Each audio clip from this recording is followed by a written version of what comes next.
Good afternoon, everyone. I would like to call this meeting to order.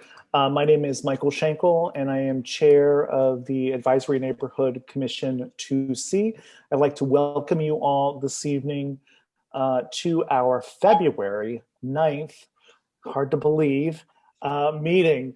I would like to introduce my fellow Ellie Miskey from 2C02 and Gigi Nelson from 2C03 are on the line. So we have 3 of 3 commissioners present tonight, and therefore we have met our quorum requirement. I'll just display the agenda here quickly for folks. If you need a copy of the agenda, it can be found at anc2c.us,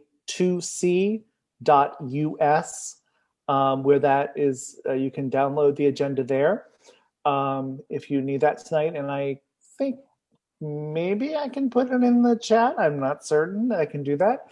But tonight's meeting agenda is currently as follows. We will go through minute approval, the treasurer's report. We have a series of community announcements from various, the mayor's office, city council, rep, MPD 1, MPD 2. There are no local events that impact the community this month. We have 2 ABRA licenses that are under review this evening, and we have 2 transportation public space applications to also review. There are no planning and zoning or historic preservation and no other items currently listed. Are there other items that the commissioners or community wish to add to the agenda tonight? I don't have anything. Me neither. Okay. Then I'd like to make a motion to approve the agenda as it stands. Second. All those in favor, please raise your hands.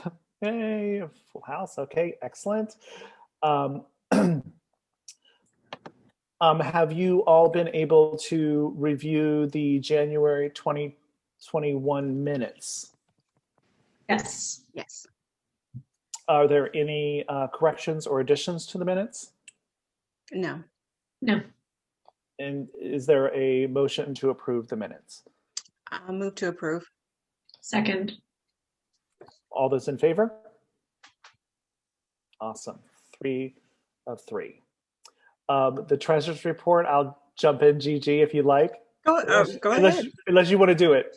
I think I could do it. Go for it. Go for Okay. it. All right. So the beginning balance was $57,419.09. There were no transactions of any kind, so the ending balance is $57,419.09. And that's all I have. Ooh, that was an easy month. The commissioners this weekend changing over the checking account as we had specified in the January meeting. That has just been delayed because of the bank and everyone being remote at this point.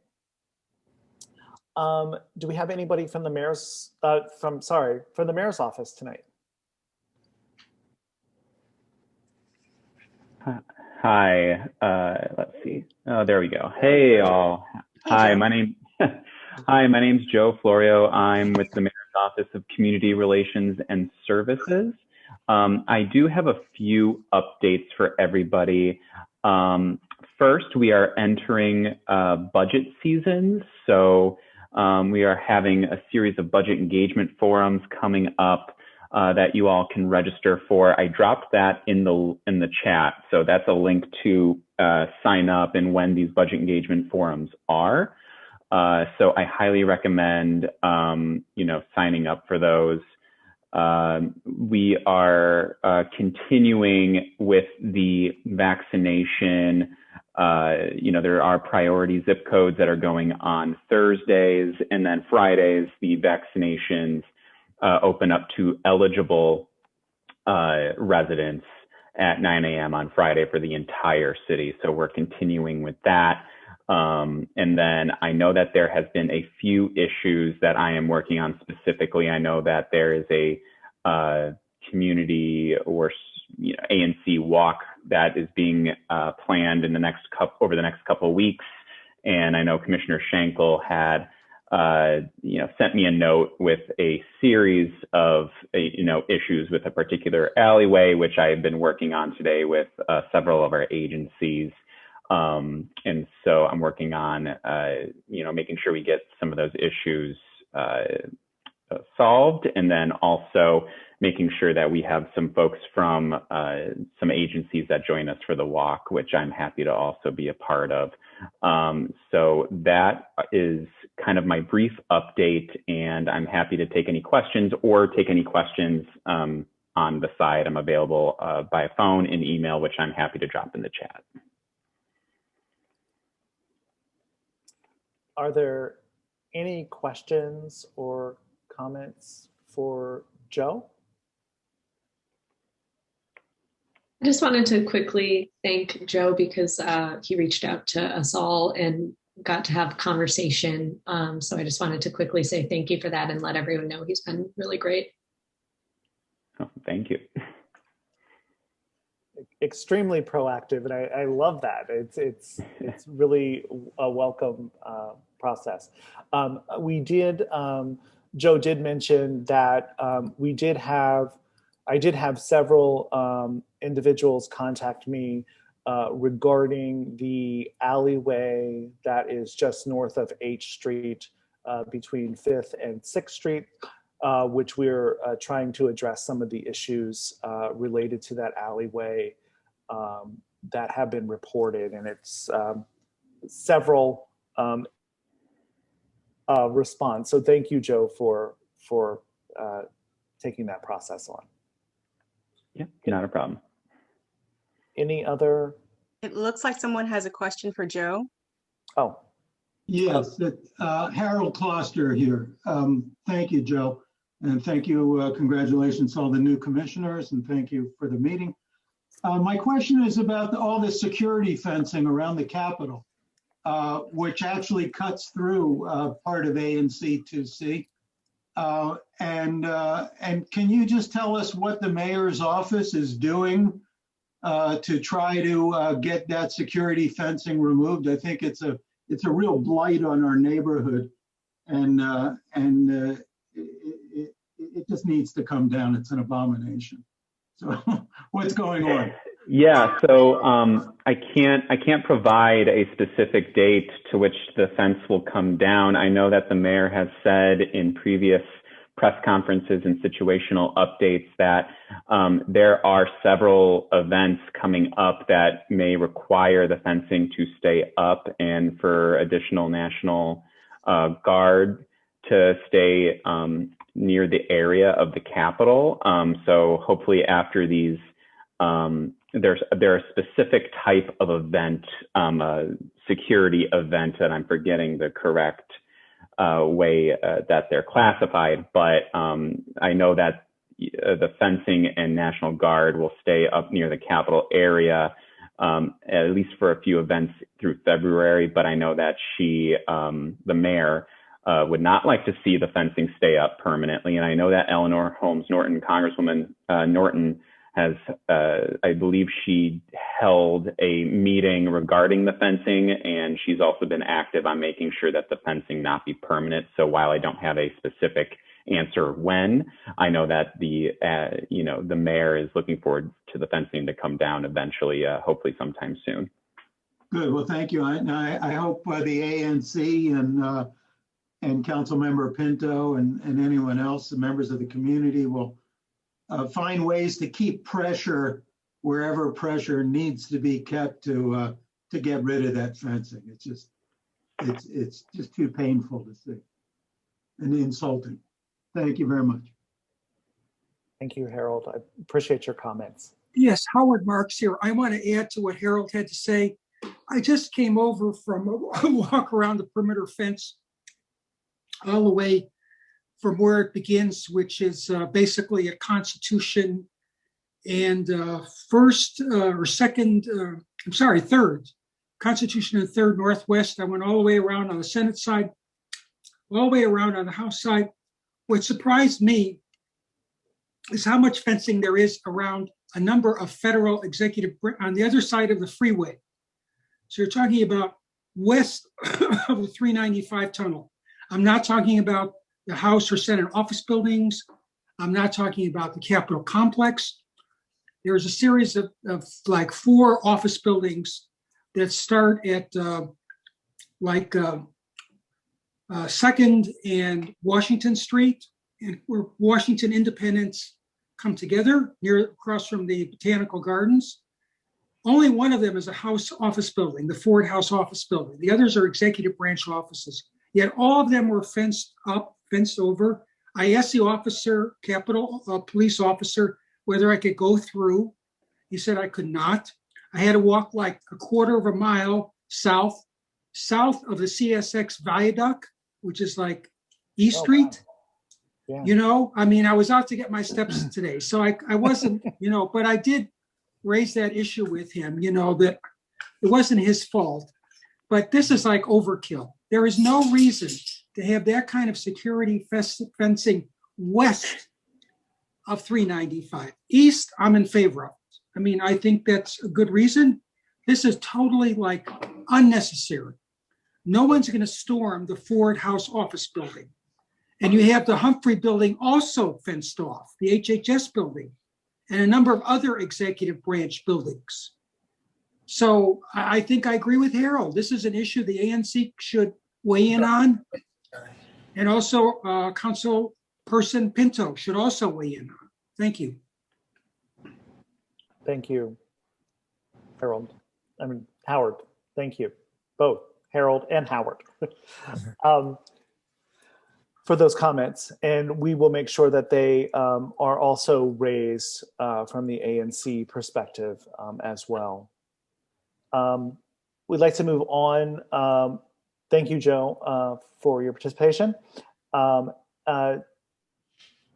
Ward 2, Councilmember Pinto's office. I see Lamonte Pryor on. Yes, I'm here. Fantastic.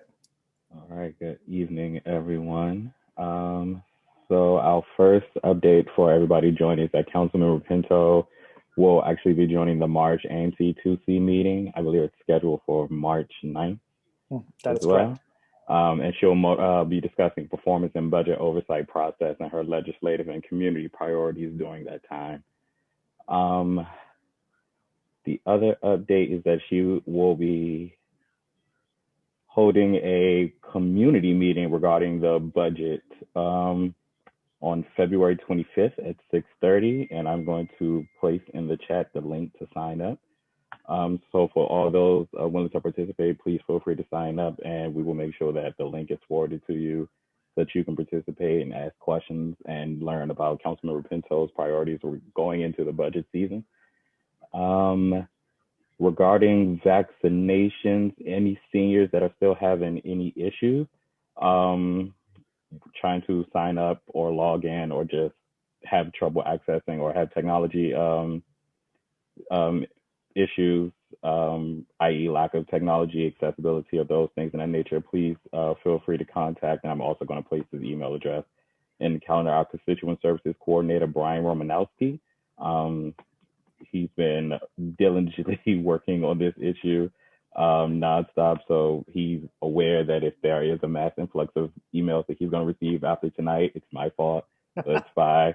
But please feel free to reach out to him as well.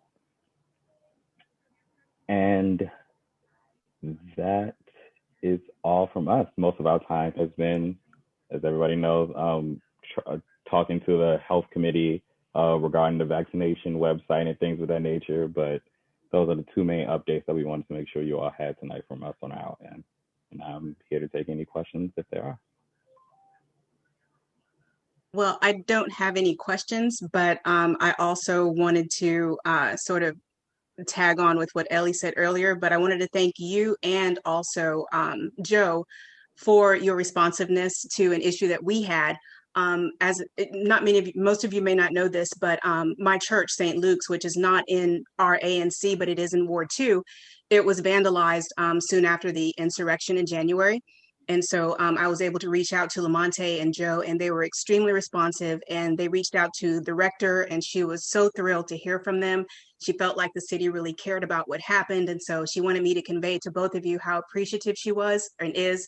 And I am too. So thank you both so much. We appreciate it. No problems, anytime.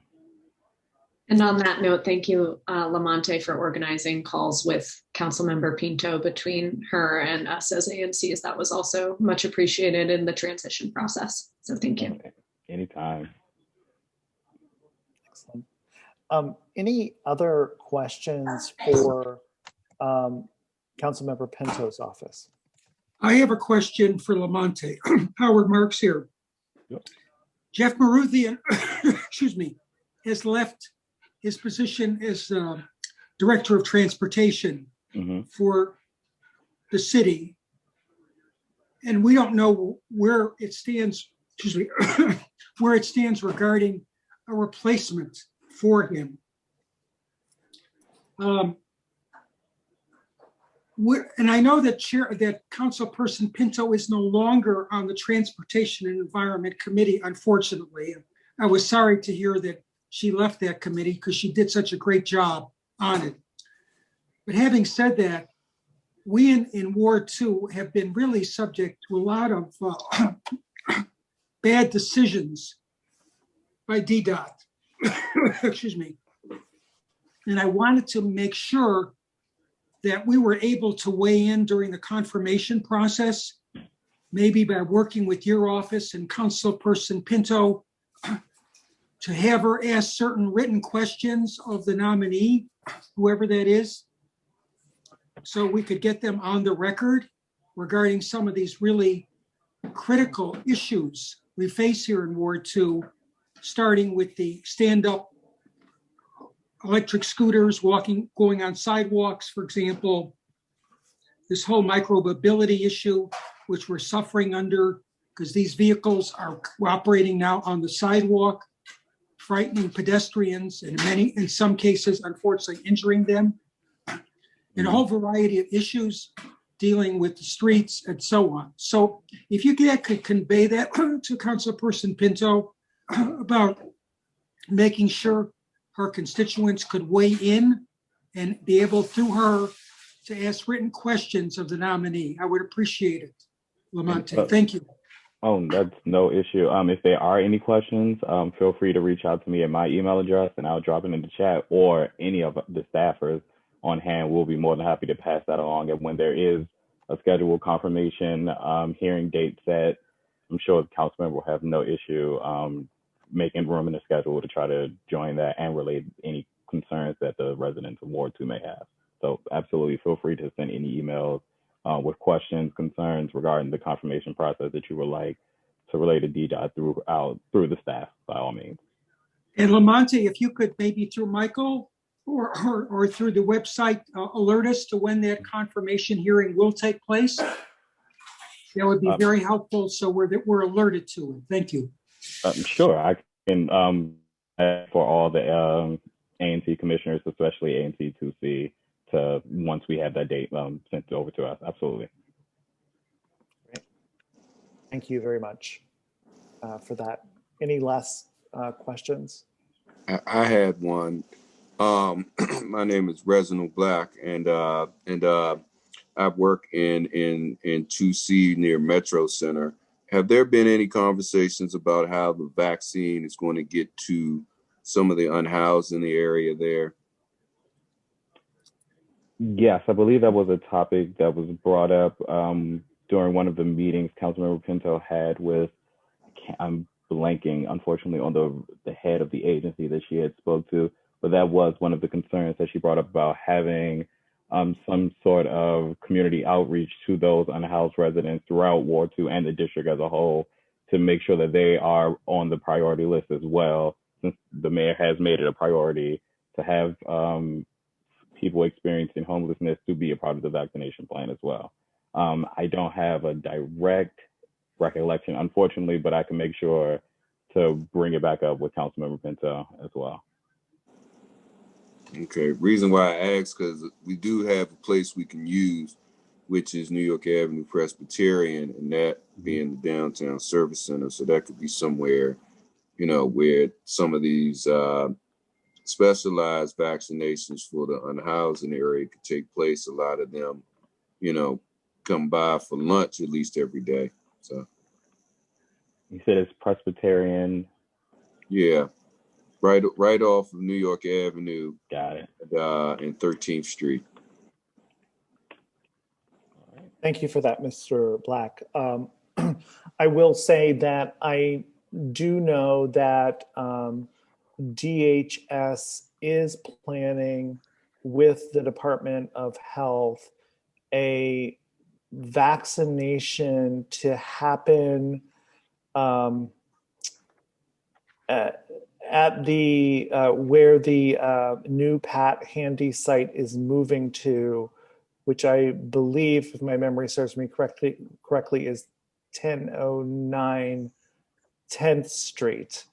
That's going to be happening in early March, but I don't an exact date yet. But if I hear of that, did you register with your email today?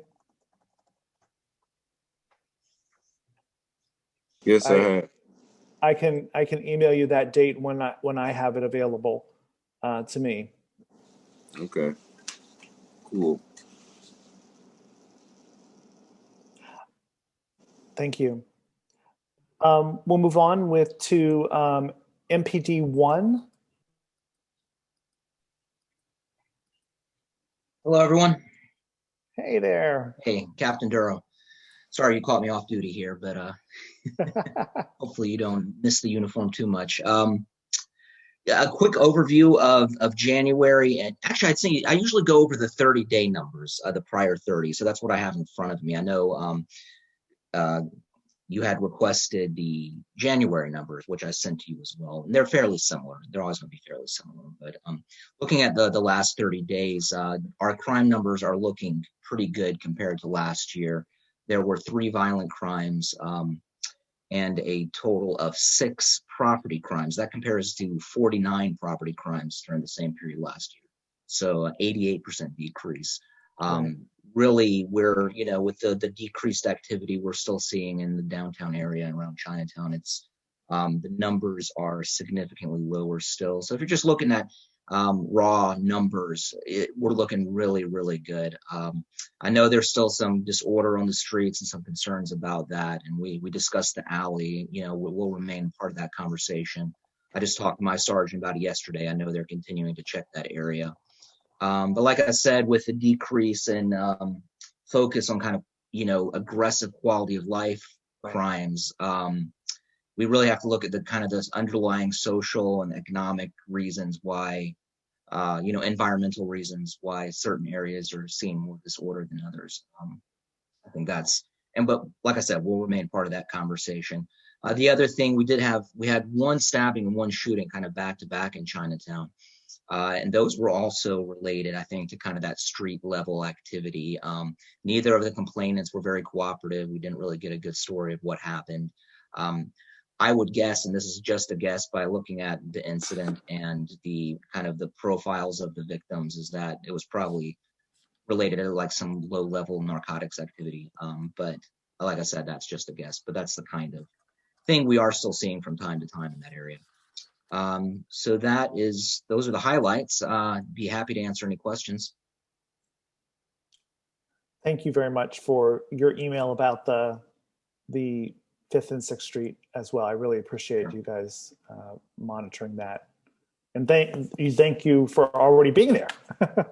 Yeah, on like I that said, the process. condo had reached out to me last month, and we had started giving it some attention. I had suggested that they reach out to you as well. That's what happened. That's what Sorry. happened. That's what I know. That's great. That's Sorry. great. Most definitely.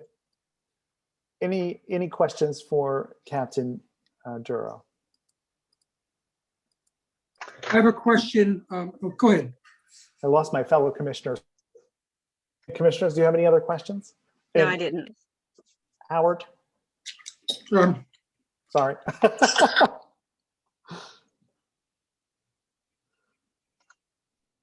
Captain Duro, thank you so much for your service. I didn't know about this stabbing and also this use of a weapon, a lethal weapon here in Chinatown. Could you provide us more details? I mean, when did this happen? Was it which street? Were there multiple shots fired from this revolver? Were bystanders ever at risk of being hit by bullets, stray bullets? Could you give us some more details on that particular incident? Thank you. Well, like I said, we do not have a whole lot of details on either incident. The stabbing was on January 11th, I believe, and the shooting on January 12th. They were actually pretty much in the exact same area, which is the 600 block of like H Street right there. For the stabbing, the gentleman was stabbed in the knee. Again, we didn't get a whole lot of information. We kind of, found him and took a report. For the shooting, again, we did not get a call for a shooting. Actually, we had officers in the area. We had some of our additional resources that we have because of the unrest at the Capitol we had in that area. So they actually heard the gunshots and responded immediately and found the guy in the street there. But no suspect identified. No, we did find some shell casings, so would have been a semi-automatic handgun. But that's all we have. Like I said, neither of them were very cooperative, and that always, of course, makes the investigation very difficult for us. But the cases remain open. They're still being, they're assigned to detectives. They're still looking into them. So the weapon, you never found the weapon, or you never found the shooter, is that right? You're just the victim of the gunfire. Correct. And of course, anytime we have shots fired, it's very concerning. I mean, this was during a period, though, I'll say it was right. I mean, the 11th, 12th was less than a week after the Capitol incident. And there was really no one around at the time. The streets were empty downtown. So it was later in the day. I think it was after dark. So luckily not too many people around, but it's always concerning. I mean, that's one of our primary concerns always is violent crime.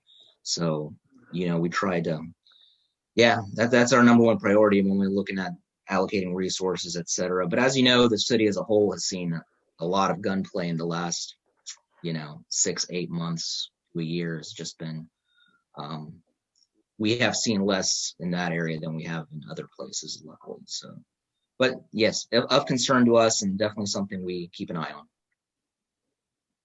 Thank you. Any other questions? Yeah, this is Thomas Lee. This is a question for Captain Doro. We have a very an individual on our block who sits outside next to Carmine's restaurant and in front of the Claire Barton Museum, and he's very verbally abusive to. He's a homeless, unhoused individual. He spits on the streets. Every morning there's a big pile of trash in front of him. He verbally abuses people passing by, and he's just not a very nice person to have around. I'm not sure whether the MPD needs to get involved, but is there any way that we can help this individual? There's another individual that sleeps next to him in front of the Saint Germain or the former Saint Germain hairstyling store, and he's very clean and quiet and respectful, and he disposes of all his trash in the trash bins next to him. But it's just this one problem individual that just that our community is having a problem with. I heard that he chased one of the residents down the block about a week ago, and anything that we can do to help this individual right now would be greatly appreciated. Yeah, and this, this gets back to kind of what we were talking about with the alley discussion. Most of what you just described is not criminal activity. There might be some things like, of course, chasing someone, and then you get into real kind of obscure, causing unreasonable fear and just, stuff that is not our priority right now. And I don't think it's the expectation of the city and the residents that be our priority right now. So it's really a question of getting the other agencies that have, some responsibility in the area, and that would be Department of Health, who works with the homeless, and Department of Behavioral Health that works.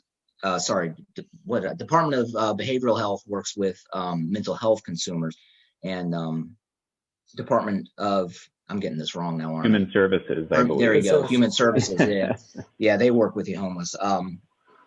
So, and I've shared those phone numbers, and we can share them again. Here's the problem: is that all of those services are voluntary, so they're not going to, unless you're a danger to yourself or others, and that's kind of the threshold both for us and for those agencies. If you're a danger to yourself or others, we will involuntarily commit you, and you will spend a few days under, mental health assessment, and then you'll probably be back on the street with some medication that you are free not to take.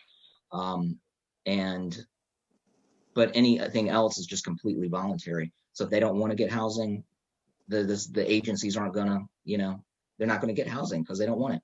They don't want mental health services, they're not going to get it. So that's kind of the junction we're at. And I think I know there's a lot of people in city government really, trying to figure out what the answer is to this question, because just locking them up, it's never been the solution, but it's kind of how we've been getting by, I think, for a long time, is just, trying to have the police address those issues. But so that to say, I would recommend reaching out to those agencies, letting them know about that individual. They have a community response team that, is supposed to be responsive and coming out to incidents like that. So if there is someone in mental health crisis, the community response team should be, accessible to you. And I know that's not a great answer, but that, like I said, that's where we are, I think. And probably something for the ANC to weigh in on as well, as this conversation continues in the city. We did have the mayor's office, Joe from the mayor's office, contact DHS, and workers were scheduled to go out to meet with this individual. This was, I think, before it sounds like the incident, Thomas, what you just said, happened with the chasing down the street. But I know that they are aware of this individual, and they have been trying to engage him in seeking services. And just to make clear, if someone is chasing someone down the street, please call 911, and we will come out. And obviously that's unacceptable, and we will address that, and that's what we're there for. So please call 911 for incidents like that. Terrific. Any other questions for MPD 1? I don't have a question, but I do have a suggestion on this point. Sure. One, I don't know your rank with Mrs. Doro. That was the perfect answer. Don't ever think that, giving them the information that they need coming from a voting member of which I serve with is the wrong answer. That's exactly what they're supposed to do. It's called CRT. Is make sure that they're in touch with DHS and DBH. Another thing that I think neighbors could do is go on to the ich.dc.gov and take a look at the strategic plan and have a discussion about what is there, because it's getting ready to get updated so that we can find out which, one of these strategies is best played out, even, in the commission and single member district. But, I think neighbors need to be versed on what's there and just, kind of understand our unhoused neighbors are most vulnerable right now. People can also go on there and take a look at what DHS is doing for those who are susceptible to COVID, there's a special program for those folks. So if you verse yourself on some of these services and are able to build a relationship with a person, I recommend checking that stuff out, versing yourself in it. And as you're, working with some of these folks, try to get them into some of these programs. Reggie, could you put that link in the chat, please? Yeah, no problem. Thank you. Thank you. I was just going to ask that too, Gigi. I'd like to move forward then. Thank you, Captain Duro, to MPD2, and I believe I saw Lieutenant Himmelin. Yes. Hey, everybody. How you doing? How are you today?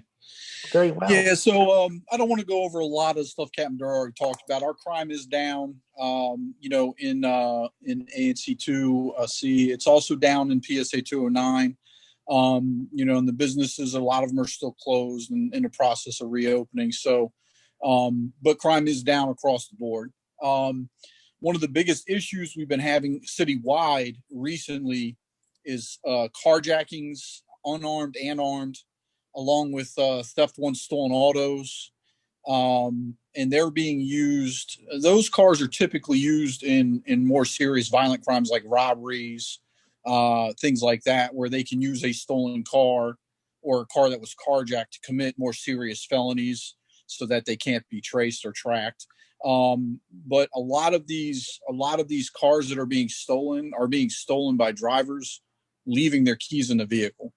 And that's more often than not when a car gets stolen, it's stolen with the keys still in the ignition because somebody will hop out and go into a restaurant and grab their food and come back out. But a lot of these places, there's people sitting at these places waiting for somebody to do that because they know it's going to happen. So just remind everybody, your friends, your family, that when you park to go in somewhere or whatever, take the key with you. Don't leave the car unattended running, because somebody, and always in the back of your mind, somebody will jump in the car and take off. Just always keep that in the back of your mind. Somebody will jump in the car and take off. So please tell people not to leave their keys in the car, because that's, lately that's been the main way they're stealing the vehicles is by jumping in unattended vehicles with keys in them. So, but 2D PSA 209 hasn't had any serious, this year hasn't had any serious violent felonies, mostly dealing with property crime, mostly focuses around F Street and City Center, and then, the 12 and 1100 block of New York Avenue. But again, those are thefts. I think we had one burglary, but it's mostly thefts and theft from autos that PSA 209 is dealing with right now. And luckily, like I said, this year we haven't had any violent crimes. Hopefully that will continue. So. Got it. Thank you very much. I appreciate that. And it's very, since you've been talking about the leaving the car running, I have witnessed 2 delivery guys in front of our building get out and leave the car running. And I'm like, whoa. Yeah. Just asking for problems. Yeah. And it happens with Uber. It happens with like Uber delivery services. Because a lot of times people actually order these services, wait for the car show up, knowing the driver's going to get out and go up to the front door, and they just jump in the car and take off. So, yeah, that's been the major problem, especially in 2D as of late. Got it. Thank you. No, very well. Any questions for Lieutenant Hamelin? Awesome. Thank you so very much. I appreciate your engagement tonight. Yep, you're very welcome. Thank you. Commissioners, I made an error on our agenda, and I wish to modify the agenda, if I may, slightly. I left off D-Dot, who wanted to talk about the notice of intent for a bus lane And I'd like to make a motion that we modify the agenda to allow them to explain the notice of intent. Second. Okay. All of us in favor? Yeah. We do that? Terrific. Awesome. Thank you. So that passes. Thank you, Michael. Johannes, do you, Yes, hello. hey, how are you doing? And hear me. Yes, we can see and hear you. Excellent. All right. My name is Johannes Bennehoff. I'm the project manager for the H&I bus lane improvement project that we just released the notice of intent last week, and our plan is to go final design shortly after the completion of that input period, which is about the middle of April, and then construction shortly after that. I have a short presentation. If you don't mind, I can share the screen if that's a... Sure. I'm giving you maybe control. Hold on one second. All right. That looks like... there you go. I think you should have it.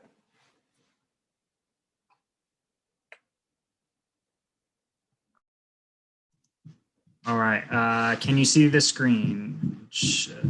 Did it work? No. No. All right. I'll try again. There you go. All right. Okay. So, presentation mode. All right. All right, so this is a improvement on the bus lanes that already exist. The extent of the project is the same as what's currently on the road today. So we're not, with this update, we're not expanding the extent. So as a reminder for everyone, that's on I Street from 13th to just past the intersection at 20th, and then on H Street from Pennsylvania to 14th Street. Today, the typical section for I Street, similar to what is shown here, where it's a curbside running lane on the north side of the street with 3, sometimes 4, sometimes 2, depending on the width of the road on a particular block of general traffic lane, and then either full-time or part-time parking on the south curb. Summary changes for I Street is that we are going to go to a double bus lane width at the block from 13th to 14th. This will allow buses to lay over without blocking the bus lane for the buses that go straight through.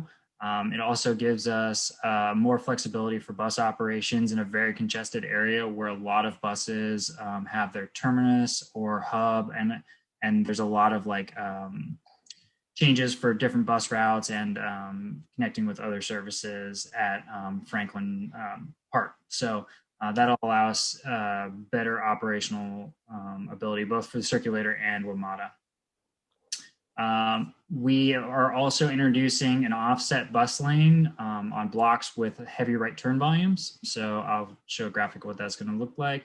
But basically, there will be a right turn lane next to the curb, and then the bus lane will be in the second lane so that all the right turning vehicles will not block buses that are continuing straight down the corridor.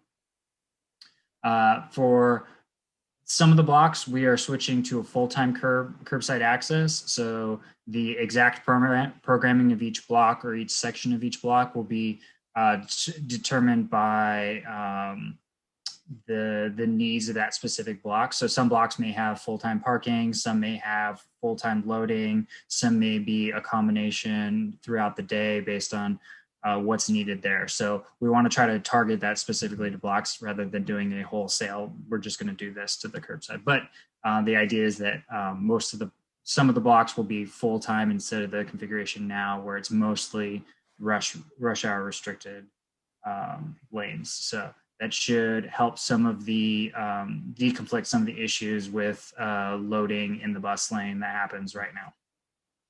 And then we're moving one bus stop for this project, and that is the bus stop that is on the near side of 18th Street. So it's the east side of 18th Street on I Street. We're moving that across the street, so it's in front of the Farragut West entrance. Talking with WMATA and Looking at the challenges we have at that bus stop, it's a right turn lane with fairly heavy right turns, and the stop is a little bit smaller than we'd like it, according to the DEM and best practices. So we're moving that across the street. It'll be closer to the metro entrance, better for transfers, and we feel like the operations will function better at that location.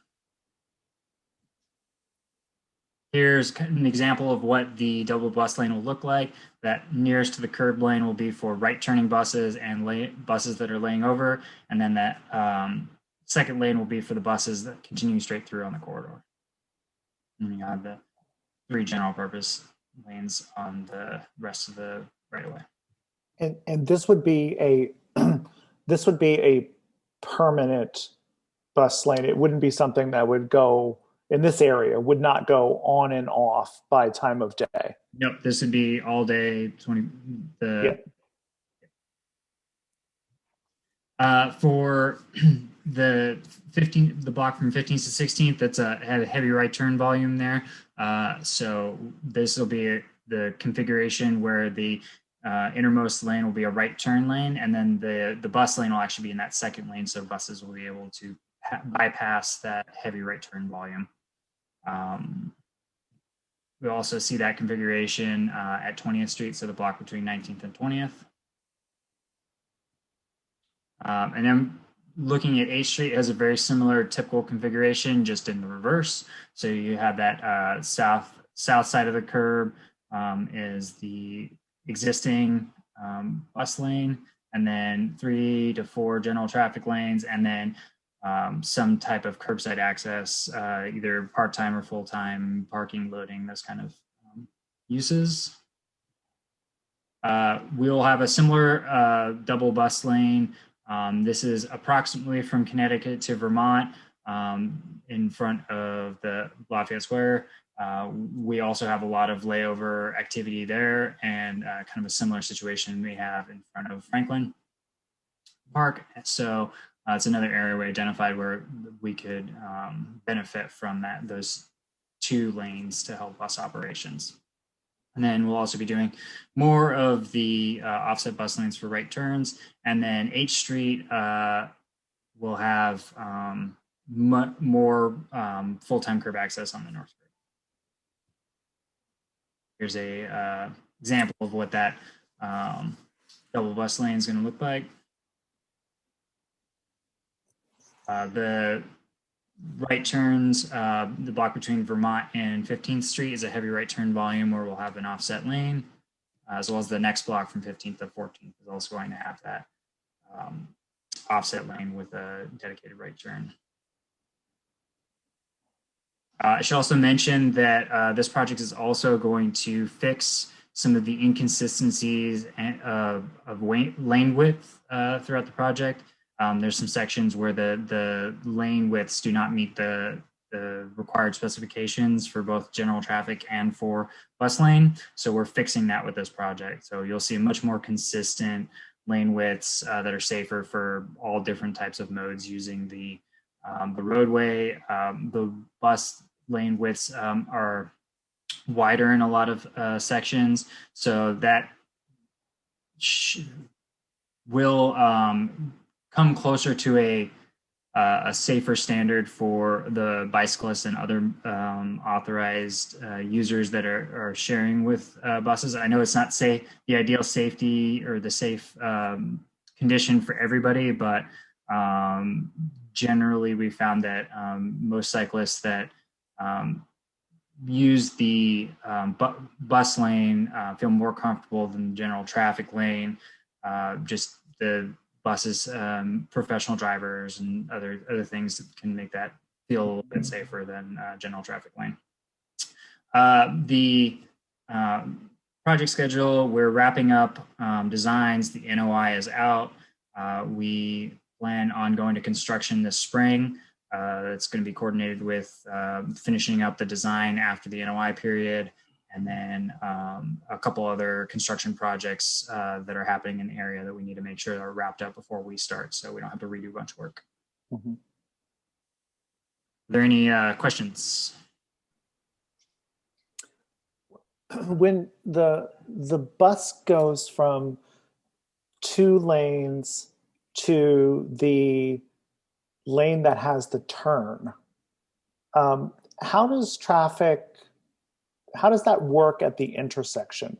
Is going from a 2-lane bus lane to the bus in kind of the second lane? Does that make sense? Yeah. So for example, when on I Street, when the double bus lane ends at 14th Street, the through buses will transition in the lane back to a curbside running lane for the 14th to 15th Street block, and then all the inner lane, all vehicles there turn right. So any vehicle that's like in that inner lane will turn right, and it's buses only turning northbound on 14th. So gotcha. Position works. Gotcha. It's a similar type of configuration for H Street, where the lane after it crosses, Vermont,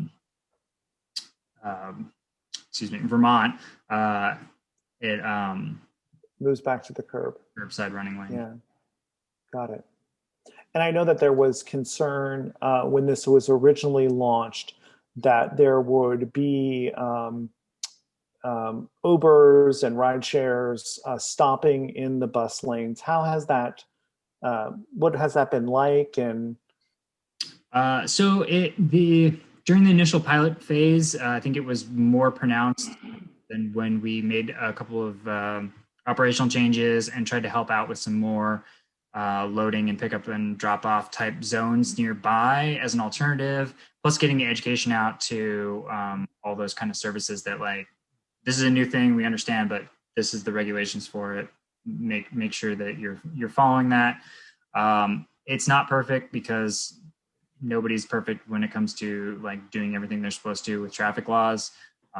We are hoping that some changes coming down the pipeline with being able to have automated enforcement on buses will help deter some of that, because a lot of the times it's that people are willing to risk the ticket because they don't think an enforcement officer is going to be nearby, or they think that they're just going to be able to hop in and hop out before a bus shows up.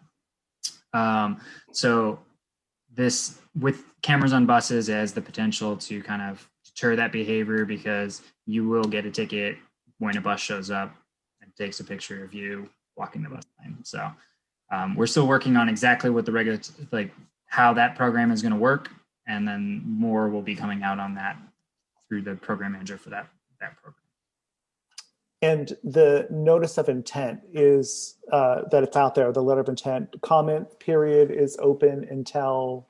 The comment period ends on April. Let me get the exact date so I don't say. Sorry, it's in April. Yes, it's in April 20th. April 20th, terrific. I will post that link as well in the chat box. So that's great. Everybody has that. And would you, when you do that, would you mind posting your contact information as well? We'll do that as well. Yeah, and sorry that I left you off the agenda. My bad. No, it's okay. I know that like being a not your primary job, it's yeah, exactly. Commissioners, do you have any questions? Just quickly, if I could email you with if you put your contact, but I would love to share those slides around if you don't mind, in case people, I think that was a good summary. I appreciate that, and a good visual. So I'd love to share those slides if I could get them from you. And I think that's it. Not really a question, but just wanted to check you're okay with me sharing those. So thank you. Yep, been approved for that. So just send me an email so I can send that to you. I think it'll be easier than trying to drop that in the chat or something. Yeah, that's perfect. Thanks. If that file transfer will work or not. Yeah. I didn't even know Zoom could do that. I'm not 100% sure. Better not to. Yeah, let's not try it today. It's not my primary platform, so. For work, we purposely avoid doing that because it doesn't work that well, actually. That's a good thing to know. Do we have any other questions for Dita? I think, Howard, do you have your hand? Yes, I do. Okay. I have two questions, basically. The first is, the double lanes. This is a new concept. I've never encountered double lanes before.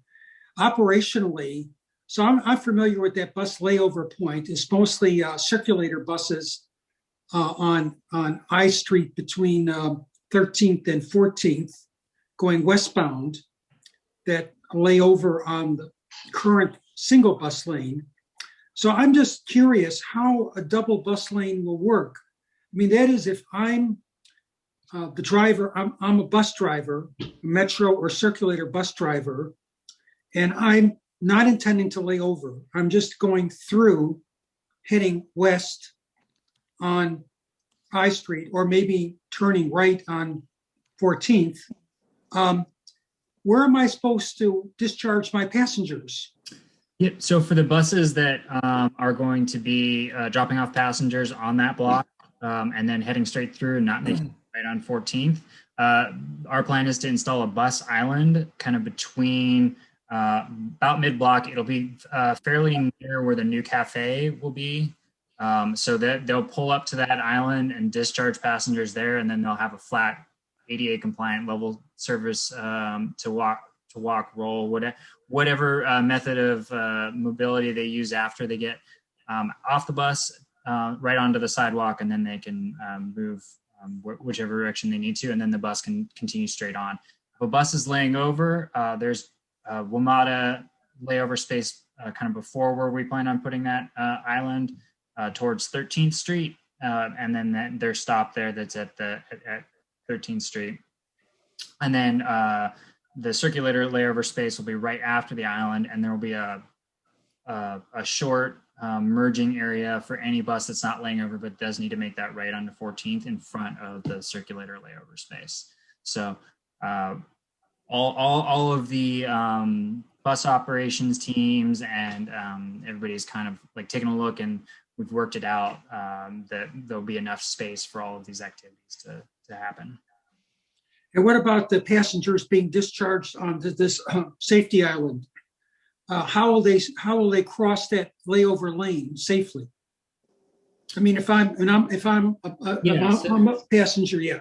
Yeah. So the island, so the island will come to approximately the edge of the lane, and then touch the sidewalk. So the bus will pull up to the outer edge of it. Passenger will get off, cross on the island, and then they'll be right on the sidewalk, and then they can go whichever way they want. They don't have to go down or up or back or cross anything. It basically is a sidewalk extension. So it'll be a sidewalk extension that like comes out to the edge, so the bus doesn't have to pull into the curb and out. They'll be able to stay in that outer lane, stop. Passengers will be able to get on and off, and then they'll be able to continue straight on without having to pull in and out.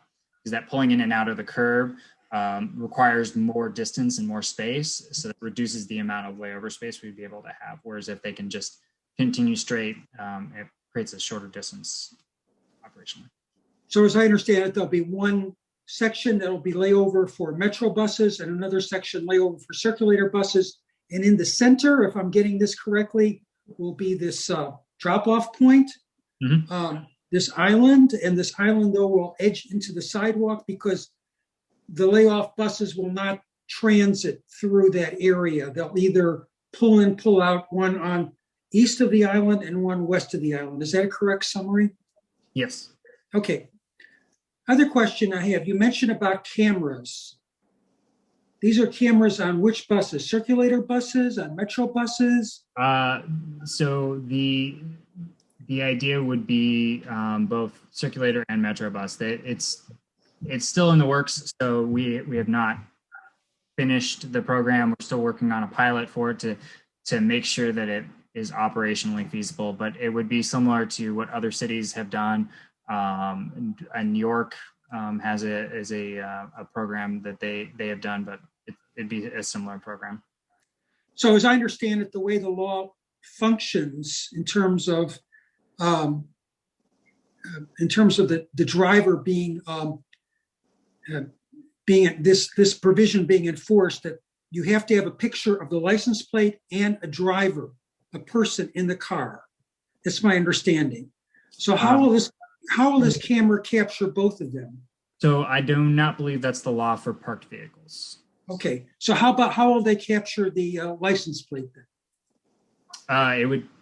The camera would take a picture or video footage, or depending on how the technologies function, but they would capture the license plate of the parked vehicle blocking the bus lane.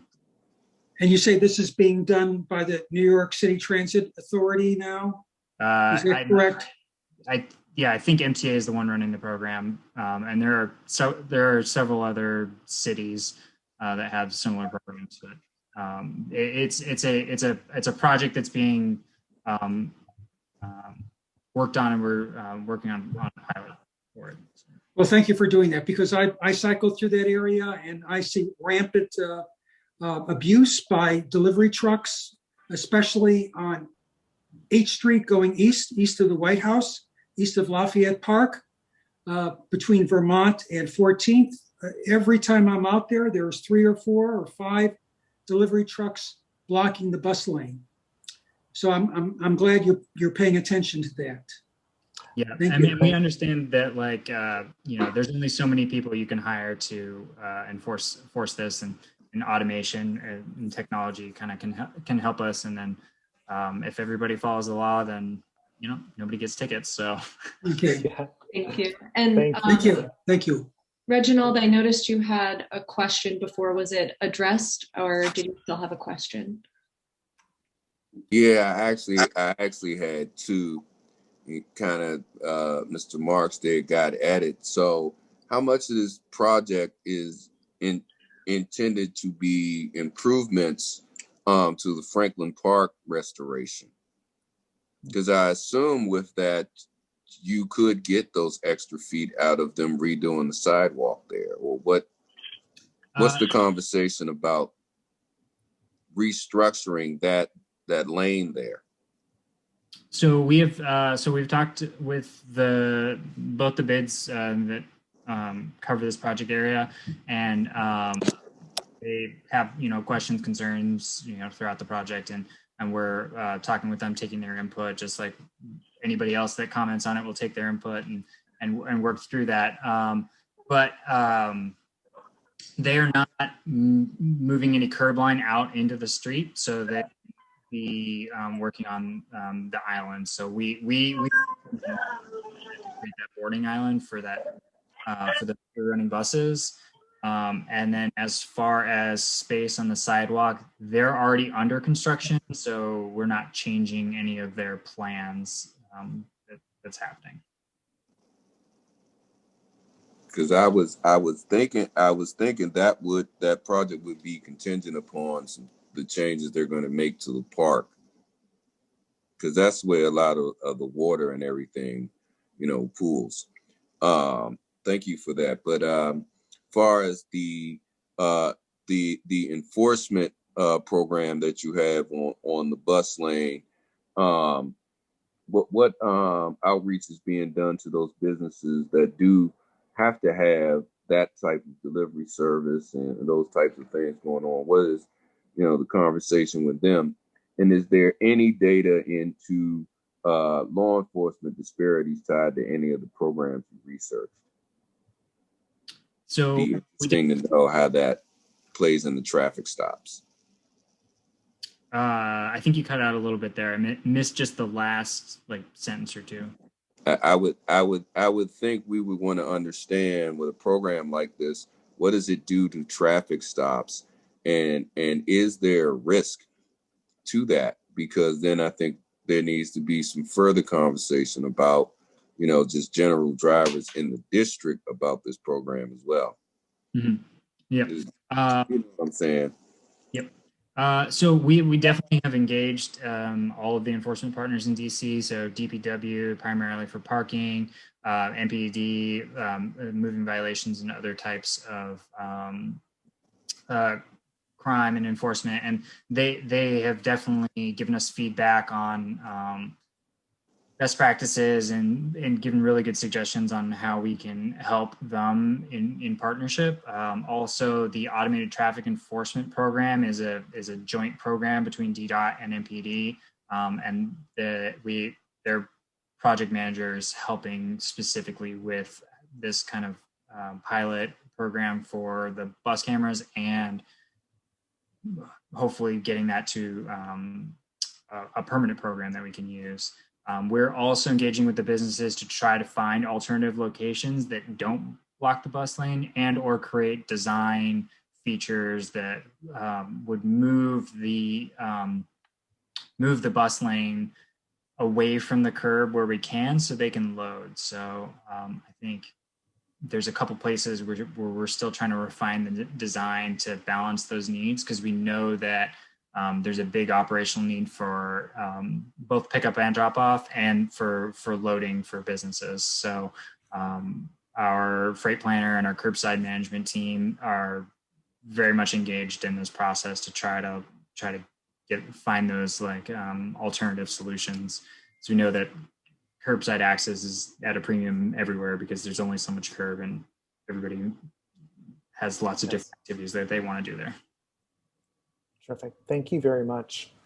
We appreciate your presentation, and I encourage folks to look at intent, and if you have additional questions or comments about that, to contact Johannes at his email that he dropped into the chat.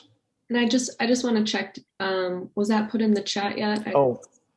And I think, did you mention also putting the link for if people wanted to submit a comment? Is that something you could put in the chat as well? Yes, sorry, I direct messaged that to Michael. No problem. I just wanted to make sure. There it is. I just put it in there. Thank you. Thank you. I'd like to move on with Abra licensing. I'd like to first call Smashburger Acquisition DC LLC for 804 7th Street Northwest for a new retailer's Class D restaurant. And Mr. O'Brien is here with us. Welcome. Thank you very much. This is a portion of the space that used to be occupied by Fado, the Irish bar that went out of business some time ago. It is a relatively small place. It seats 50 and has a total capacity of 75. It is a Smashburger is a gourmet burger chain, also salads and chicken sandwiches. There's over 370 of them nationwide. This is an application for a Class D, as in David license, meaning beer and wine only. Typically, in those Smashburgers across the United States that do have beer and wine, alcohol sales account for approximately only 1% of gross revenues. The point is, this is not a bar or a tavern. There's no live entertainment, no outdoor seating, and the business closes every night by 10:30 p.m. That's the thumbnail. Terrific. Commissioners, do you have any questions for Mr. O'Brien? Any? I will say that I am glad that that something's going to be in that space. Yeah, that's exactly what I was thinking. Thank you, Gigi. Any other questions for Mr. O'Brien from community? Could I actually ask one question, Michael? Sorry about that. Please. Could you just touch on what the other locations are doing for COVID protocols and just making sure that that's a priority? I personally am not conversant with exactly what they're doing. But again, this is an established nationwide chain. Right, I'm sure. And I will tell you now that during the health emergency, the health department, when it conducts its final inspections before approving opening of restaurants, has a whole established protocol for COVID-19. Great, thank you for that. Terrific. Is there a motion to? I have a question. Oh, I'm sorry, Howard. Go ahead. When do you expect to open, and what percentage of the space are you using, the Fado space? I don't know the answer to the second question. I know it's not the entire space, but I go back to only 50 seats and 75 occupancy. Projected opening is April, May. Okay.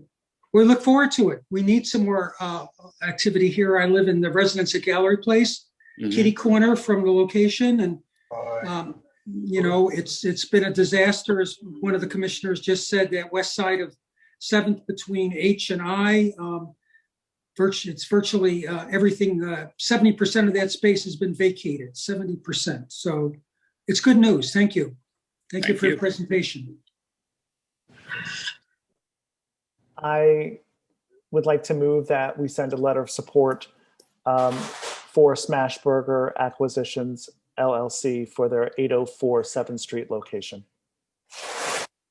Seconded. All in favor? No, great, gotcha. 3 of 3. Terrific. Thank you, Mr. O'Brien. I'll get that out for you. Thank you very much. Good night. Good night. I would like to now recall Equity H LLC Bulldog at 713 H Street Northwest for a new retailer's class license. This was on our agenda last month, and we've had some updates regarding that. And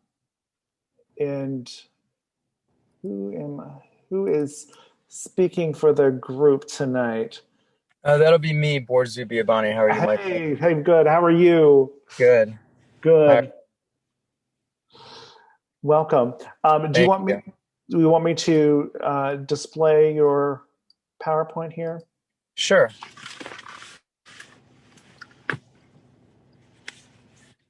Okay.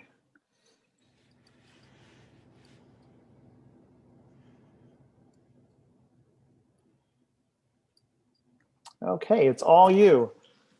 Great. Well, hi, everyone. Glad to be here tonight. I know Michael and I spoke a couple weeks ago because we had some questions that we wanted to kind of answer as quick as possible. I don't know if I can scroll through this. I guess maybe not. I can adjust, flip the slides. Sure. So we're opening in the original Matchbox space right there on H Street. A home grown. I've been in the area since 1976. I live in Adams Morgan right now. And this is we're a local company, and we're starting a local sports bar in the original Matchbox space. Now, for those that know the space, it used to be a lot bigger. It had the adjacent building next to it, which had a huge outside, and then backed into a physical space that had more seating and a big kitchen. We're not taking that space.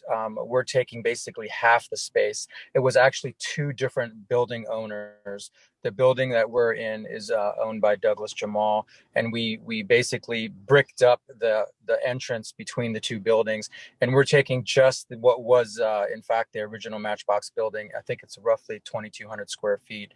It's kind of a vertical building. There's a kind of a sketch of the layout. When you walk in, we're going to have a neighborhood bar, and in the back, where we've spent a lot of money on a Morni Italian oven. Those are the kinds of ovens you see in some kind of gourmet restaurants, where it's like a giant dome that's got special tiling over it. It's kind of maybe a Pizza Paradiso meets a sports bar. It's going to be a local venue. It's not a big place. We're putting a kitchen because the other building that was next to us had the main kitchen of the space. So we're rebuilding a smaller kitchen on the 2nd floor, and then the building has a 3rd floor that has more seating that looks out the windows onto H Street. And so we're anticipating hopefully opening maybe by April 1st. Not quite sure. These are some sketches of the build out. I think we're about 75% complete right now. We can keep scrolling slowly, that's the entrance on the ground floor there. We had a local design company help us with it.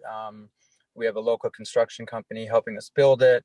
We also have some other venues in the city. We're pretty excited about this one, to kind of add to the neighborhood. A lot of people have been knocking on the door during construction, very excited, from City Center and also the buildings around that. We're going to give a little bit more life to that block there. No one likes to see lights off and no one on the street. So it's been very welcoming so far. We're super excited to get in there.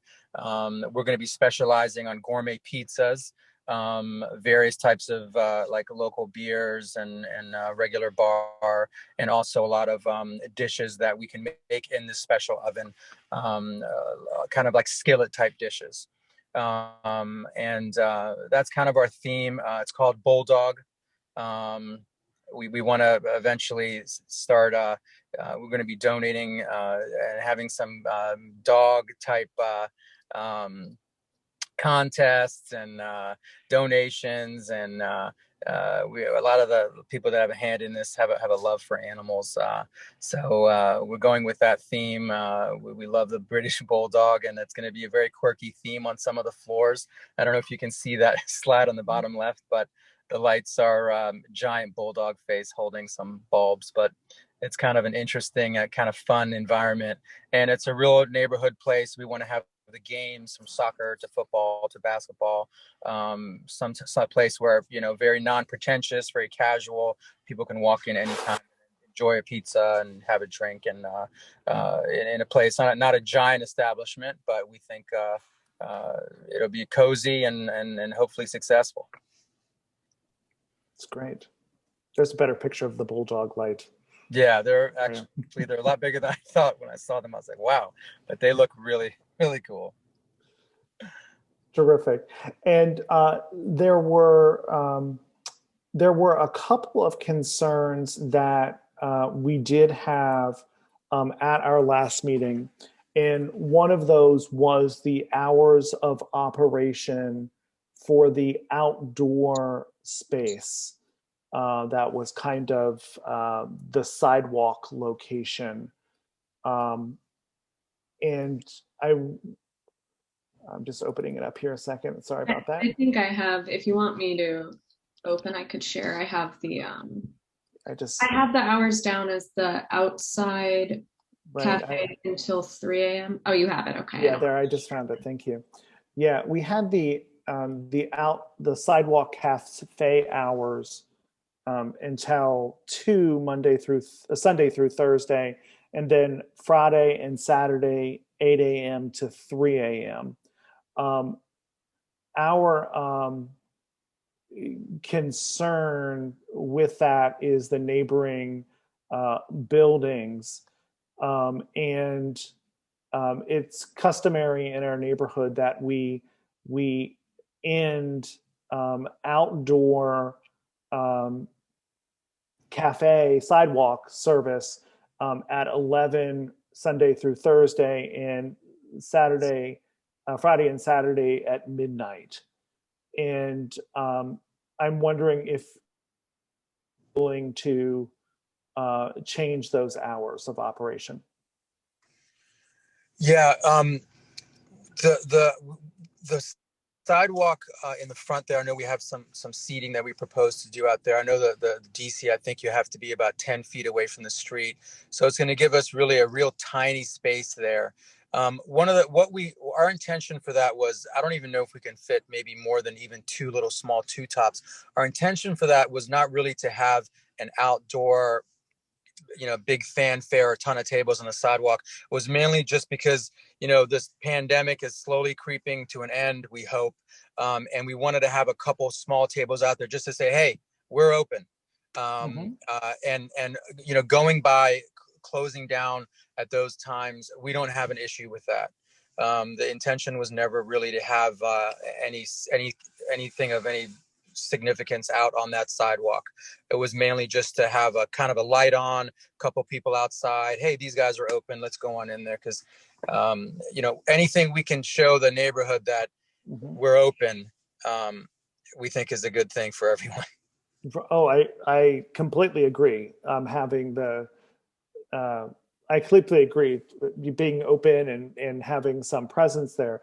I am concerned, I guess, when you get to your public space permitting, it will be determined whether there's enough space and how many tables can go out there. But really, the hours are my issue. And you have you made changes to the hours currently on the app, or would you do that?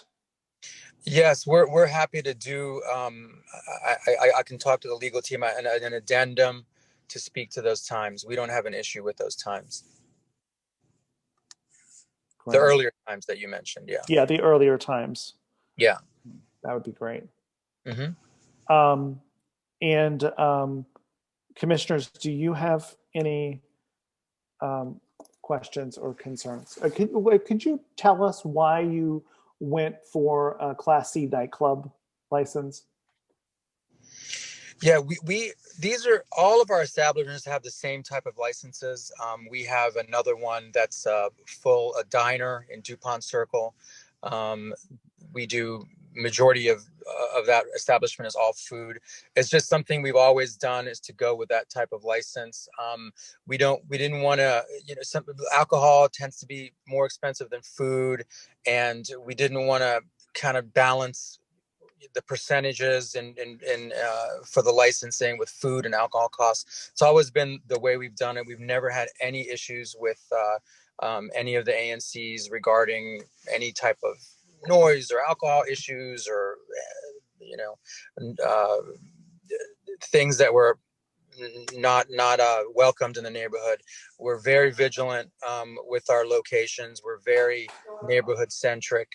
If the neighborhood doesn't like something, we're very, very keen on that. We're very, very keen on that. We usually get handpicked to come into these buildings by some of the landlords in DC because of how we run our operations, even from a cleanliness and rodent standpoint, believe it or not, but that's a whole other story. But yeah, it's something we've always done across the board, and we've always had a great reputation. This is probably maybe the second or third recent building that we've gone in that was one of the Douglas Jamal buildings, mainly because of how we work with the physical property, how we work with the neighborhood, how we work with issues of rodents and trash, and we're very, very on top of that stuff. We have a very high standard for that. We basically eradicated the rodent issue on our side of DuPont Circle when we took over some of the establishments there, and that's people can comment on that. It's a known fact, yeah. So we've done those kind of licenses across the board. Never had any issues, but we really run the establishment for what is wanted and by the neighborhood without coloring outside of the lines. Just like we said, like no issues with the sidewalk being done when the neighborhood believes it should be, and we have no problem with that at all. Great. Awesome. Commissioners, do you have any questions?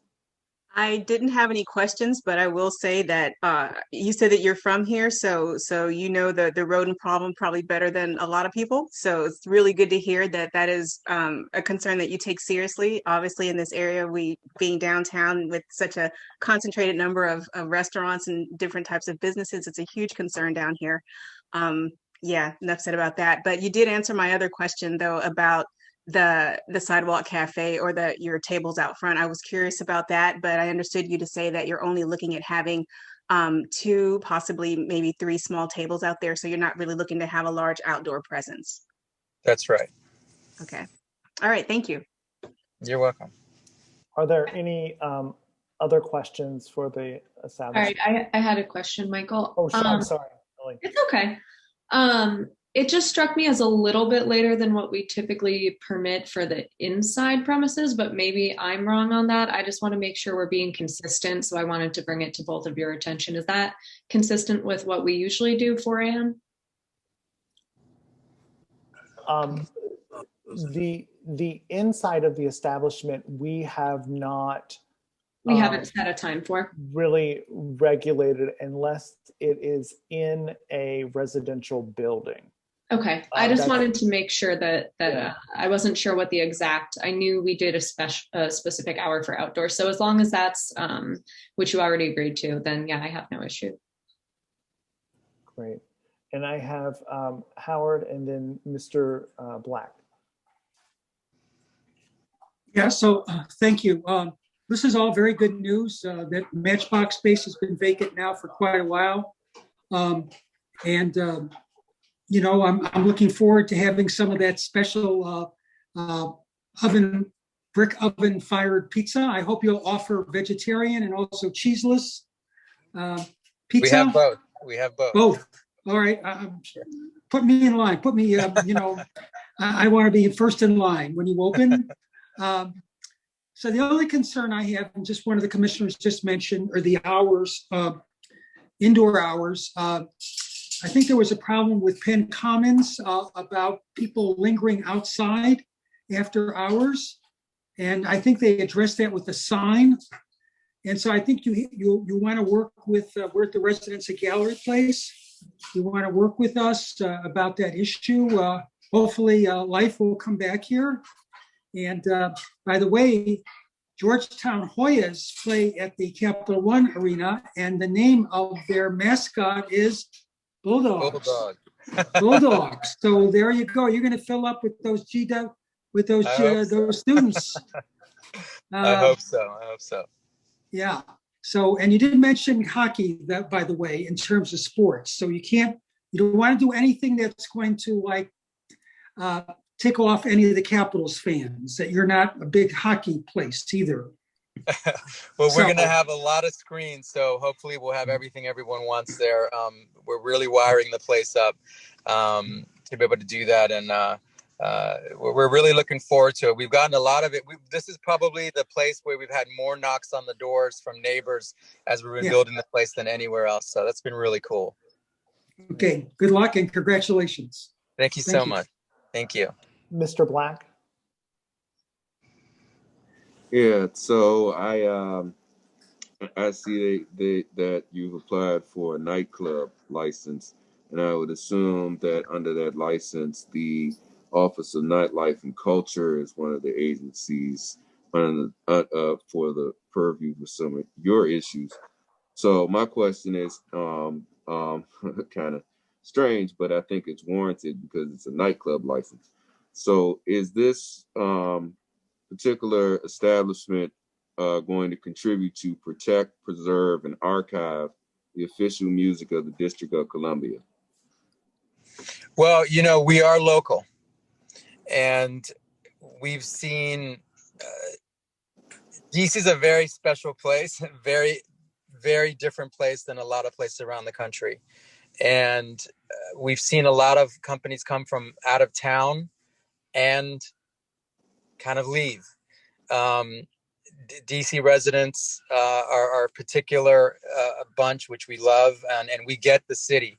In many of our establishments, we promote local artists, local foods, local vendors, and we really, really get the District of Columbia. I've probably been here too long, but this is my home. So yes, the answer to your question is yes. Awesome. Any other questions for the applicant? I would like to, I'd like to do two things. If I would like to ask if you would have the hours modified and would send me the modification, then I would put forward the letter for the support without a clause in the letter saying it had to be with these hours in play. Would that be something that we could do? Yes. Okay. So I would like to move that we withdraw our letter of protest for Equity H LLC Bulldogs, and send a letter of support once the hours are modified. Second. Modified to Sunday through Thursday, 8 a.m. to 11 p.m. and Saturday and Sunday, 8 a.m. to 12 a.m. Or Friday and Saturday. I'm sorry, Friday and Saturday. For the outdoor. For the outdoor space only. Second. Thank you. I'm glad you got that, Gigi. I wrote it down. All in favor? Aye. Great. 3 of 3. Great. Thank you very much. Thank you so much for coming tonight. Thank you. Thank you. I'd like to move on with 601 public transportation and public space to 601 D Street Northwest, a streetscape site improvements. Honestly, people, this is just water in my glass, I swear. A DDOT application. Holland and Knight. And is Shane with us tonight? Hi, how are you? Hi, how you doing? Great. We're ready to get started. Commissioner, I had sent some slides that I'd like to present this evening, if we could bring those up. Yes, coming right up for you. So while that's coming up, good evening, commissioners. I appreciate the time to present to you this evening.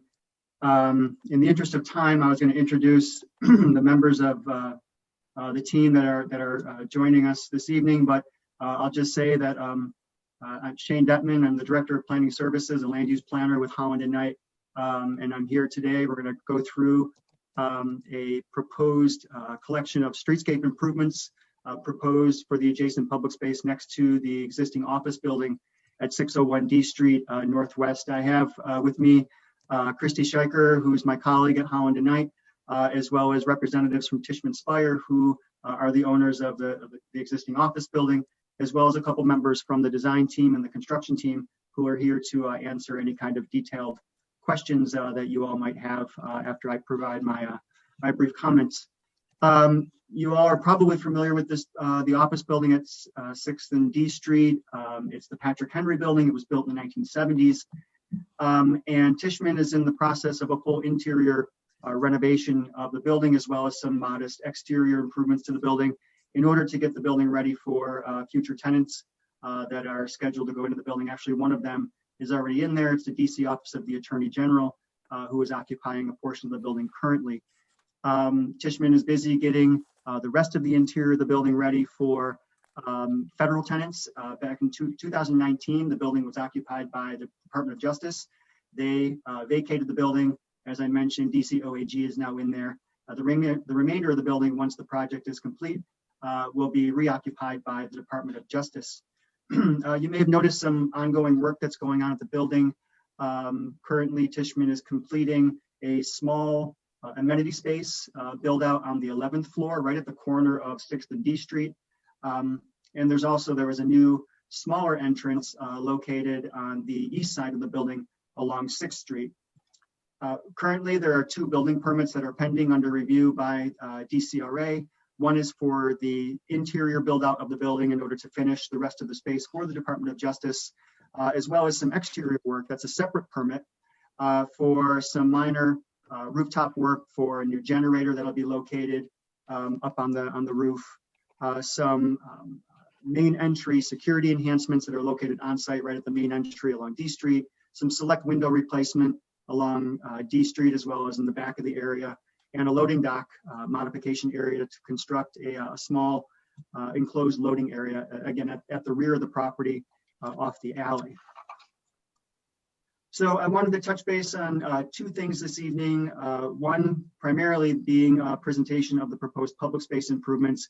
But before I go into those slides, I'll note that in order to get the building ready in time for the Department of Justice, after the interior building permit is issued, which we expect to happen early next month, March, Tishman is going to proceed to pursue an after hours permit just for the interior work only, nothing on the exterior of the building.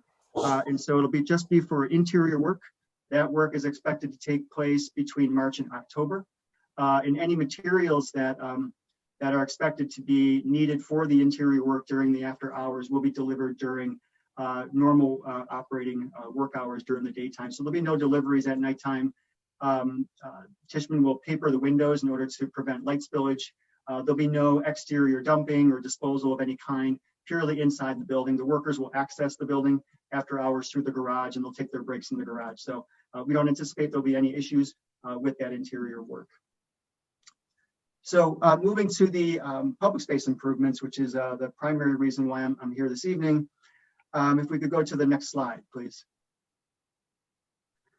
So if you're familiar with the building and the public space that surrounds it, you'll know that currently the quality of the aesthetic quality of the public space is in pretty poor shape. The tree boxes are undersized. Many of the street trees are unhealthy. Lots of them are missing, particularly along D Street. There's a lack of seating. There's no bike parking. Next slide. So this is the proposed streetscape improvement along 6th and D Street, and we'll zoom in on both streets just to take a look a little bit more in detail. But essentially what's being proposed is a significant improvement in the aesthetic quality of the public space. All of the tree boxes, both on 6th Street and D Street, will be enlarged, not only to meet, but they will exceed the minimum DDOT standard for the size of a tree box. There'll be new bench seating proposed along both streets. New tree box fencing, bike racks at the corner of 6th and D Street, as well as some minimal security elements at the most exposed portions of the building along D Street by the entrance to the garage, the existing garage entrance, as well as at the corner at 6th and D Street. Next slide. So looking at the details along D Street, next slide, please.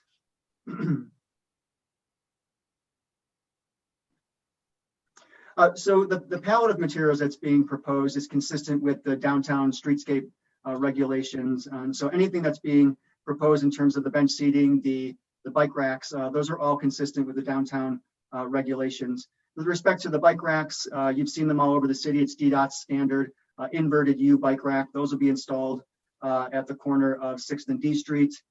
Tree box fencing will be approximately 18 inches. That'll be a black metal. That's consistent with the palette of streetscape materials that you see throughout the downtown area. The benches will be composed of metal and wood seating slats, as well as 2 different finish options that are being currently contemplated for the proposed bollards at the corner, as well as over by the garage. I'll note that the configuration and the placement and the finish of those few proposed bollards is still kind of a little bit in flux in terms of their overall configuration and the relationship to the curb. We're currently going through consultation with other review agencies, DDOT, National Capital Planning Commission, as well as CFA, and they've had some comments, and we're still working through that with them. But along D Street, you'll see that the tree boxes are all being enlarged to a minimum of 4 feet wide by 15 feet long. Interspersed along those tree boxes will be a couple 8-foot new benches just outside the main entrance of the building. And there you see near the corner 4 inverted U bike racks. Next slide. So this is just looking at a detail at the 2 bollards that are proposed over by the garage entrance. You'll see there that there's a note that one of the existing bollards is being removed. We've worked closely with the review agencies to position the 2 proposed bollards in a manner that does not impede pedestrian circulation at all. So the proposed spacing right now is at 5 foot 6 inches. That's pedestrian clear. And those are situated such that the northern bollard is close to the building in a location where pedestrians are not likely to be walking anyways because of the cars leaving the garage. And then the southern bollard is located as near as an alignment with the backside of that tree box. Again, not an area where a lot of pedestrians are going to be walking anyways because they're going to avoid the tree box. And so we've kept the pedestrian clear space there as much as possible. Next slide. At the corner, this is showing a configuration right now showing 3 bollards, but again, this is a little bit in flux just based on comments that we're receiving primarily from CFA staff, which has been recommending that perhaps these bollards get moved out closer to the curb to become more part of the streetscape, and actually the notion of perhaps adding a 4th bollard in between the pedestrian aprons Again, so that we can maintain the required distance between the bollards at 5'6", make them more part of the streetscape, being pushed out more towards the curb. And actually what that would do is avoid the potential for a pinch point at the existing lamppost that's there and that one bollard located on the west. Next slide.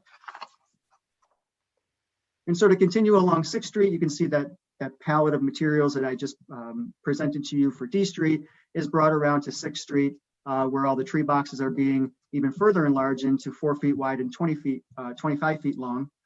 Unlike D Street, where the street trees are either unhealthy or missing, and those will all be replaced. The street trees along 6th Street are fairly a good size, of good health, and so those will all be protected during construction with the tree boxes being enlarged around those existing trees. Again, a few 8-foot benches proposed along the length of the street and some additional bike racks located at the corner. Next slide. This is just showing some precedent images of the types of trees and the ground cover plantings that will be placed in the tree boxes.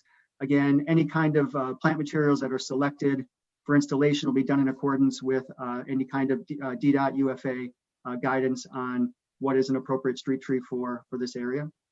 Next slide. This is my last slide. This is just showing where the major utilities are.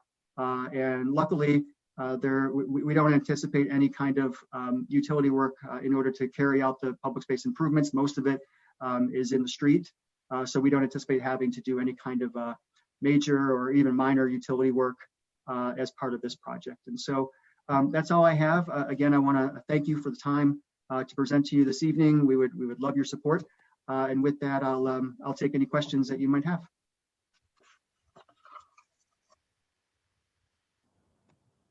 Excellent. I think that I was very excited to see the streetscape being improved around this building when we got this. So thank you for doing that.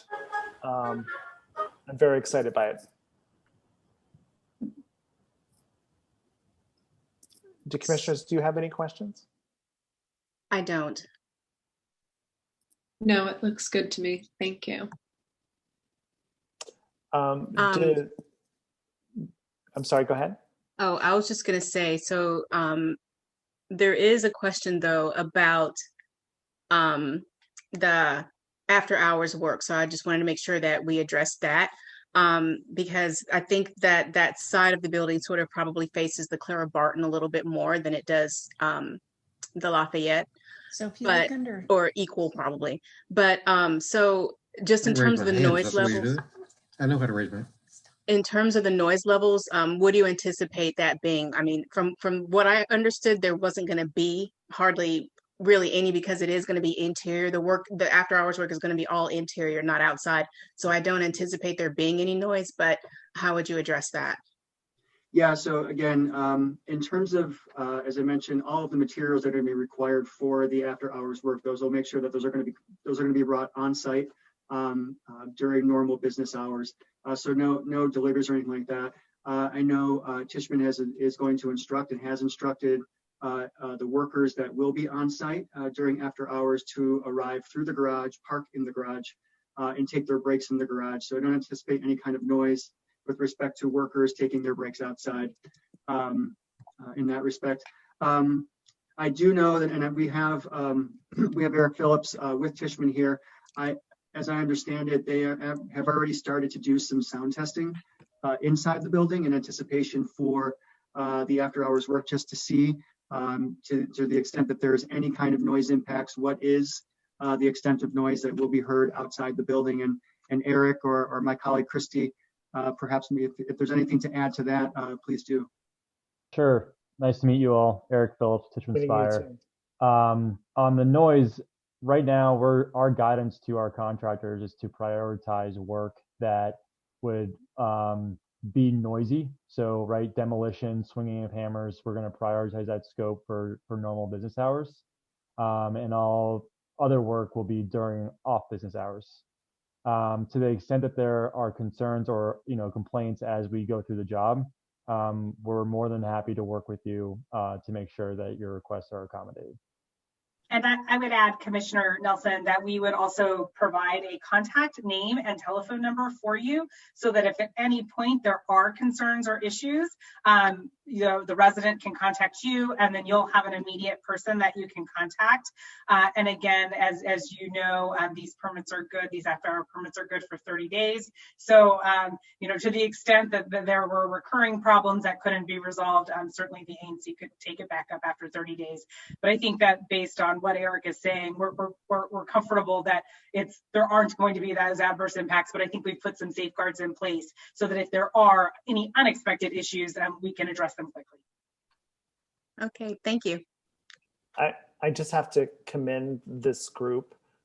From my experience being on the ANC, I love the proactive response regarding the neighbors and the sound for after hours. So thank you for being so diligent and working through that.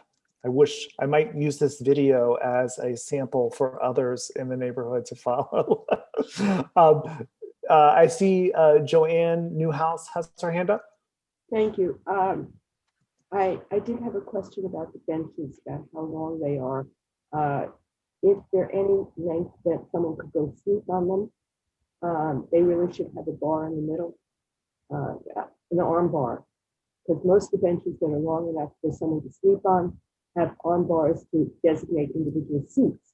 And so I couldn't tell from the image if they were fairly short, so that anyone only 4 foot and under could sleep on it, or if they were normal length. It's just a suggestion because people do use the benches to sleep on. So Great. Joanne, Yeah, and oh, go ahead, Shane. yeah, and hi Joanne, how are you? Hi, Haven't seen you in a Shane. long It's good time. to see you again. Great to see you. So thank you for your comment. The slides that I presented show a precedent image of a bench that is consistent with the downtown streetscape standards, metal and wood. But I do know that the specific model of the bench that is going to be installed is still kind of under consideration. And so we'll take that comment. We'll certainly pass that comment along to the design team. And we can certainly probably find a model of bench that meets the downtown streetscape standards and addresses that comment. Yeah, they're pretty much all around that way. I mean, at least the ones that are, the older ones may not be because they weren't reviewed or it wasn't noted as a problem or people weren't aware of it. But in recent years, I don't know how many years now or recent years, for me, they're probably more than less. They have been, they've had the arm, I mean, it's designed into the bench. It doesn't look like an add-on. So it's just something to be aware of because otherwise it does become a bed.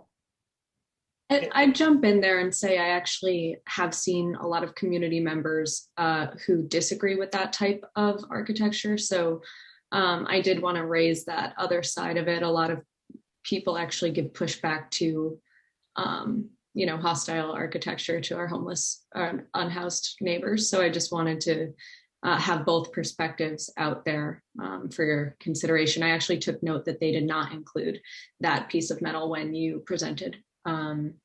So I just wanted to note that as well. You mean they want to have people sleeping on benches? Is that what you're saying in the end? I mean, because the architecture allows it. I just want to hear if that was the case. Yeah. Yes, I think the idea is that should not be prevented in that way. Al? Thank you. I live at the corner. I'm so sorry, Commissioner Schenkel. I was trying to unmute. I just wanted to tell you that there are very specific regulations that DDOT has. It's in Title 24, Chapter 11, Section 1108 that specifies exactly the kinds of benches that we have to have. So we will need to be compliant with that. And so we'll work with DDOT to ensure that we are, and we appreciate both of y'all's input and we can pass that along to DDOT as we're talking to them. Thank you. I'm sorry, Al. I've been monitoring the discussion, and I live at the corner of 6th and Indiana at the Pennsylvania, and we've seen an increase in homelessness in the neighborhood and also aggressiveness from the homelessness in the neighborhood. I have the same concern that these benches should not be configured so that homeless could sleep on them and camp out on them. So I would like to add my my comments to Joanne's that that's a major concern to us, is to not have the benches so that they can be a sleeping location for the homeless. Thank you. We appreciate that. We appreciate all your comments. And are there other comments? Yeah, I do want to, acknowledge the fact that there are some concerns about, our unhoused neighbors, but I don't think us talking about they shouldn't be able to sleep somewhere is the conversation. I think we need to really take a look at why is it that we have people, sleeping out there like that in the first place. And Ms. Ellie is correct. We are all who believe in housing a human right, believe that the view of adding things like spikes and arm rests to prevent homeless people from finding somewhere to rest, we feel that that is oppressive. And it is economically violent to 86.4% Black folks in that community. So I am very much against adding anything. Just let the benches be. And if you have an issue with homeless people, then I suggest finding one, build a relationship, and help us get them into housing. Because DC does spend more than every jurisdiction in the nation on that. So I think that as Christine pointed out, that there are standards already that DDOT has that they have to abide by. So obviously we're not going to be able to solve all of this tonight, but my guess is that Christine and her team, Shane and Eric, are going to look at the rules, look at the regulations, and figure out what's best for that building and for what's going on in that area. It's a complicated issue, and there are a lot of different sides, and we certainly appreciate that everyone has an opinion and everyone's opinion is valid. But I think that for our purposes tonight, which is the permit part of this, that we probably need to go ahead and move on.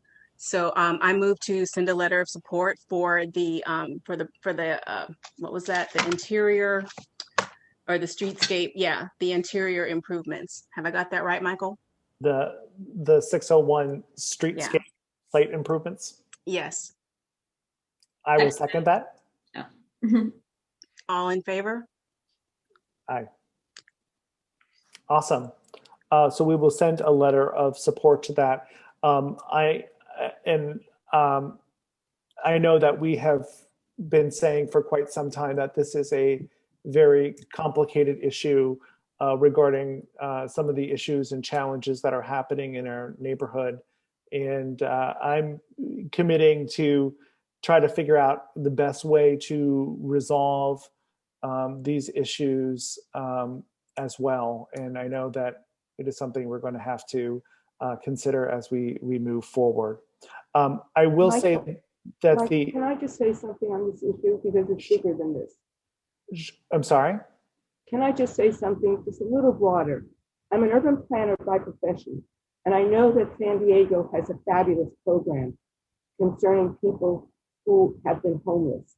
We have done nothing as a city, and I have recommended before, and I just want to recommend again.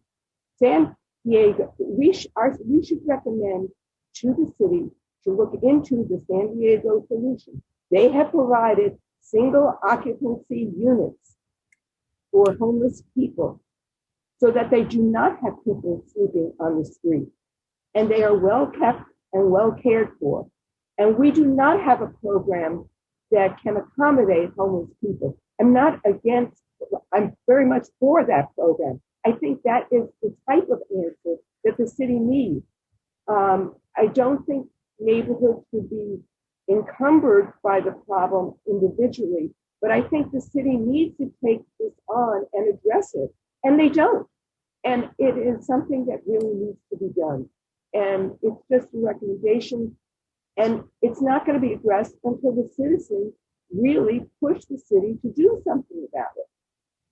Mm-hmm. Thank you, Joanne. As far as the after hours permit goes, once the building permit is filed and we have a building permit number, Commissioner Nelson can issue that after hours support for you for those 30-day increments. Okay, thank you so much. That sounds great. Thank you. And Anne. Sorry, I had a quick question. It's not really about the streetscape, but when the presentation was ongoing, there was discussion about changes to the loading dock that would be occurring after hours. When will we know more about that? No, there are going to be modifications to the existing loading area. Right now, what's back there is just a totally open air loading platform where the trucks go in. They're taking a small portion of that and going to enclose it so that a delivery van can go into it. None of that work is going to be taking place after hours. Okay. I live along the alley. I get concerned. Thank you. Definitely.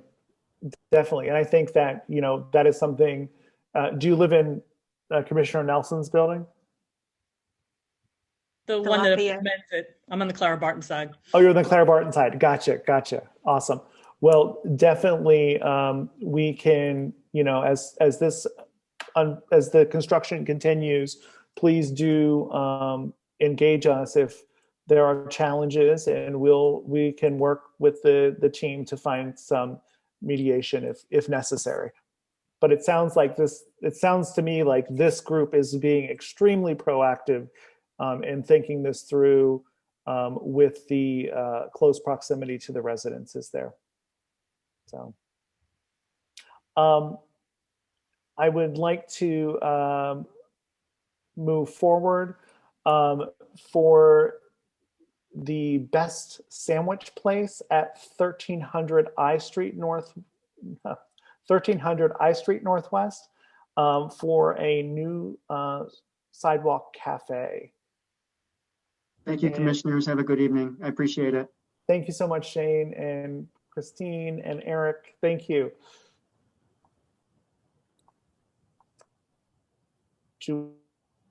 From the best sandwich shop.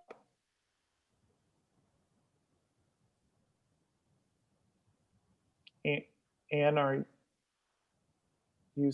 Oh, no.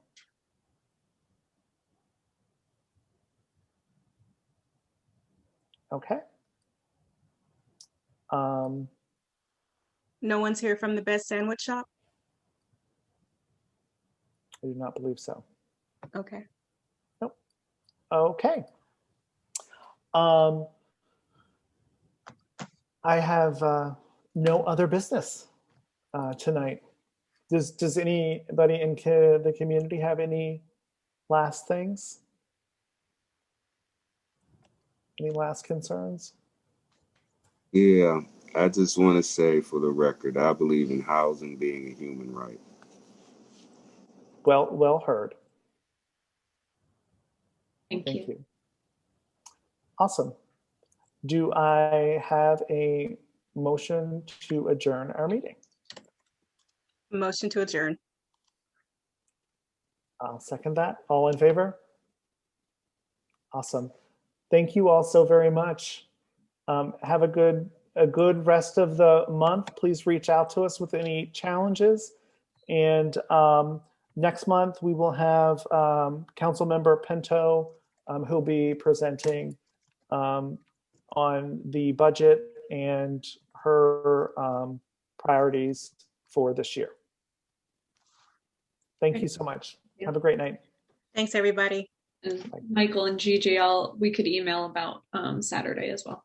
Yeah, I reached out to May, who is the branch manager there, Yep. to try to get the documents prepared.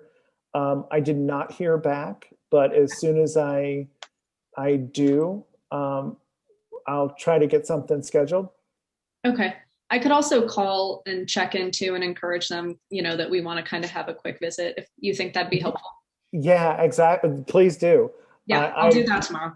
I've called twice and left my name and number for her. So yeah, I'll call too. Yeah. What was the first name? Her name is May.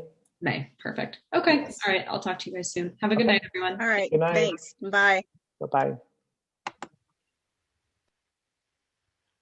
Joanne, that arm is looking better. Oh, I wish it felt better. I mean, it doesn't hurt. I just want to get this off. Oh, I know. Thank you, though.